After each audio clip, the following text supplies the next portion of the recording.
میری آج کی یہ ویڈیو خاص ان بہن بھائیوں کے لیے جن کی ابھی تک شادی نہیں ہوئی۔ آپ سے گزارش ہے کہ دل پر ہاتھ رکھ کر ویڈیو کو ملاحظہ فرمائیے۔ ناظرین، 3 مہینے ہونے والے تھے، علینا کو اپنے ہم جماعت زاہد کے ساتھ محبت ہو گئی۔ صبح دونوں اکٹھے یونیورسٹی جاتے اور اکٹھے ہی واپس آتے تھے۔ اس سے پہلے وہ اپنی یونیورسٹی کے گرلز ہاسٹل میں رہتی تھی، مگر زاہد کی محبت میں گرفتار ہو کر وہ اس کی بغیر نکاح کی بیوی کا کردار ادا کر رہی تھی، جسے عام زبان میں گرلز فرینڈ کہتے ہیں۔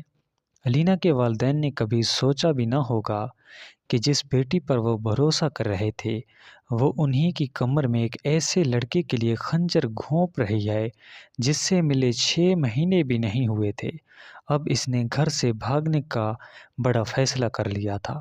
فیصلے سے اپنے بوائے فرینڈ کو آگاہ کیا، وہ خوشی سے چلایا، یہ ہوئی نا محبت۔ گھر سے بھاگنے کے لیے پچھلی رات کا وقت طے پا گیا۔ رات کے تقریباً 2 بجے بھاگنے کا فیصلہ کیا گیا۔ اسکول، کالج، یونیورسٹی، اس کی ساری تعلیم مکمل ہو چکی تھی، بس آخری سیمسٹر کا رزلٹ آنا باقی تھا۔ آج کل اسے اور کوئی کام نہیں تھا سوائے بوائے فرینڈ کے ساتھ فون پر لمبی چوڑی باتیں کرنے کے۔ یونیورسٹی میں وہ کسی کو دل دے بیٹھی تھی، محبت کر بیٹھی تھی، روگ لگا بیٹھی تھی۔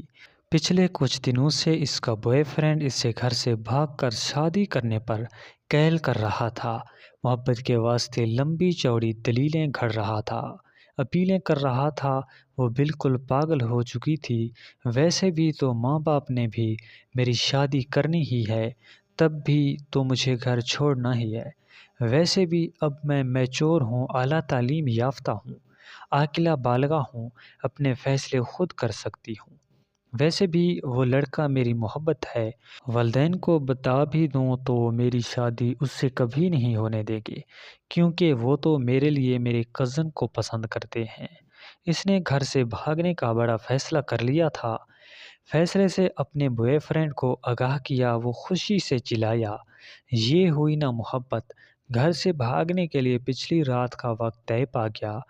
وہ چوری چھپے اپنے چند ضروری کپڑے اور چھوٹی موٹی چیزیں بیگ میں پیک کر کے مقررہ وقت کا بے چینی سے انتظار کرنے لگی۔ اس دوران بوائے فرینڈ کی کال آئی، کہنے لگا ماں نے کوئی زیور وغیرہ بھی بنوایا ہوگا، وہ بھی ہاتھ میں کر لو، مشکل وقت میں کام آئے گا۔ اچھا کچھ کرتی ہوں، اسے پتا تھا کہ ماں نے اس کے لیے سونے کے زیورات بنا رکھے ہیں۔ وہ ماں کے کمرے سے زیورات نکالنے کی ترکیب سوچنے لگی۔ وقت بہت کم تھا۔ وہ جیسے ہی ماں کے کمرے کی طرف بڑھی، ماں کمرے کا دروازہ کھول کر باہر آ گئی۔ ایک لمحے کے لیے وہ ماں کو سامنے دیکھ کر سکتے میں چلی گئی۔ میری شہزادی، اتنی رات گئے تم جاگتی پھرتی ہو، اور یہ تیار ہو کر کہاں جا رہی ہو؟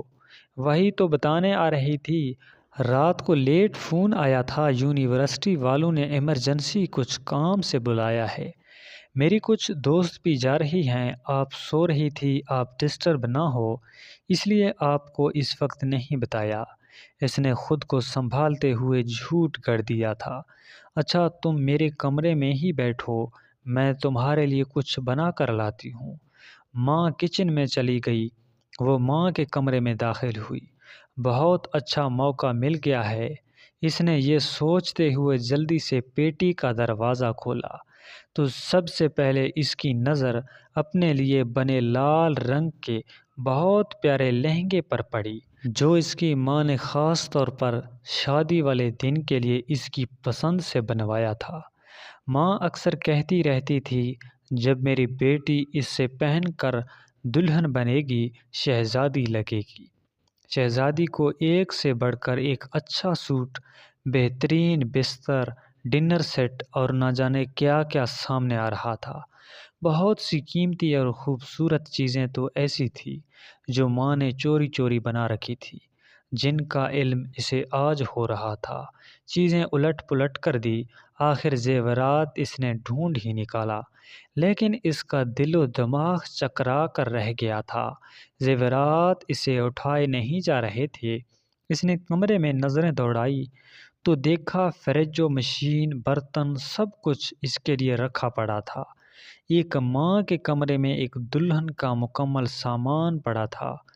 ضمیر نے اسے جھنجھوڑا، وہ سوچوں میں گم ہو گئی۔ ماں کی گود سے جنم لینے تک ماں باپ نے میرے لیے کیا نہیں کیا۔ کھانا پینا، پڑھائی لکھائی، چھوٹی بڑی سب خواہشات ہے، اپنا خون پسینہ ایک ایک کر کے سب ادھورا پورا کیا، میرے اگلے گھر کا سامان تک بنا دیا، اور میں بے فیض بے وفا کیا کرنے جا رہی ہوں؟ مار کر اپنے ماں باپ کو خود مرنے جا رہی ہوں۔ محبت کا سمندر گھر میں ہے اور میں محبت کا دریا سیر کرنے جا رہی ہوں۔ اس کی آنکھیں بھیگ گئی تھی، اسے اپنی اعلیٰ تعلیم، اپنی حماقتوں پر خوب رونا آ رہا تھا۔ اس دوران ماں آ گئی، یہ لو میری شہزادی، اپنا پسندیدہ پراٹھا کھاؤ، اتنا سفر ہے یونیورسٹی کا، میری شہزادی کو بھوک لگ جاتی ہے۔ ویسے بھی آخری دفعہ یونیورسٹی جا رہی ہو، اسکول سے لے کر کالج یونیورسٹی تک تیری ماں نے آج تک تجھے بغیر ناشتے کے نہیں بھیجا۔ آج اگر تو بغیر ناشتے کے چلی جاتی تو تیری ماں کو مرتے دم تک اس بات کا دکھ رہتا۔ ماں کی بات سن کر بے اختیار وہ ماں کے گلے لگ کر پھوٹ پھوٹ کر رونے لگی۔ ماں نے ماتھا چوم کر آنسو صاف کرتے ہوئے پوچھا، میری شہزادی کیوں رو رہی ہو؟ وہ نظریں چراتے ہوئے کہنے لگی، ماں مجھ سے کتنی محبت کرتی ہو، نہ یہ بھی کوئی بات ہوئی، اب ماں سے بڑھ کر بھی بھلا کوئی محبت کر سکتا ہے؟ اسی دوران اس کے موبائل کی گھنٹی بار بار بجنے لگی۔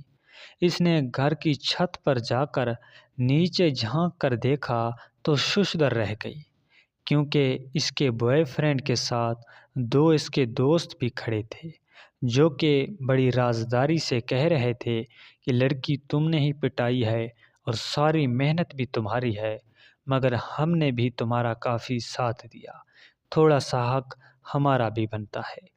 یہ سن کر وہ مسکرانے لگا۔ اس کا گھر بسانے کا ارادہ نہیں تھا، بلکہ میری عزت تار تار کرنے کا ارادہ تھا۔ اچانک دوبارہ اس کی کال آئی تو میں نے کال ریسیو کی اور پوچھا کہ کہاں پر ہو؟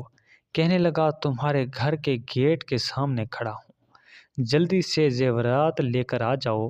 میں نے پوچھا ساتھ کون ہے؟ کہنے لگا کیسی باتیں کر رہی ہو، میں اکیلا ہی ہوں۔ میں نے کہا گیٹ کی دائیں طرف ایک سفید بالٹی نظر آ رہی ہے کیا؟ کہنے لگا ہاں ایک بالٹی پڑی ہے۔ میں نے کہا اس بالٹی میں کوڑا پڑا ہے، اس کوڑے کو اپنے منہ پر مل لو اور ساتھ دوستوں کا منہ بھی کالا کر لو۔ وہ غصے سے کہنے لگا اچھا ہوا جو تمہیں پتہ چل گیا، سیدھی طرح زیورات لے کر آ جاؤ، ورنہ میرے پاس تمہاری تصویریں بھی ہیں۔ میں نے کہا عزت و ذلت اللہ کے ہاتھ میں ہے، چلے جاؤ یہاں سے ورنہ پولیس کو فون کرتی ہوں۔ یہ سن کر وہ شیطان اپنے دوستوں سمیت فوری چلا گیا، مگر میرے دل میں یہی سوچ رہی تھی کہ اس شیطان کے لیے میں اپنی ماں کو رسوا کرنے جا رہی تھی۔ دوستو آخر میں اس نے ایک بہت قیمتی بات کہی کہ میں اپنی تمام بہنوں کو نصیحت کرتی ہوں کہ خدا را ایسے شیطان صفت لوگوں سے اپنے آپ کو بچا کر رکھیے۔ میں یہ نصیحت کروں گی کہ تمہارا دلہن والا لہنگا، تمہاری دلہے والی شیروانی تمہارے گھر میں ہی پڑی ہے، اسے منہ کالا کر کے کوٹ کر کچہریوں میں پہننے کی بجائے اپنے ماں باپ کے گھر سے ہی پہنا کرو، کیونکہ تم پر ان کا حق ہے جو بالکل برحق ہے۔ اگر ویڈیو اچھی لگے تو ویڈیو کو لائک اور چینل کو ضرور سبسکرائب کریں۔ شکریہ۔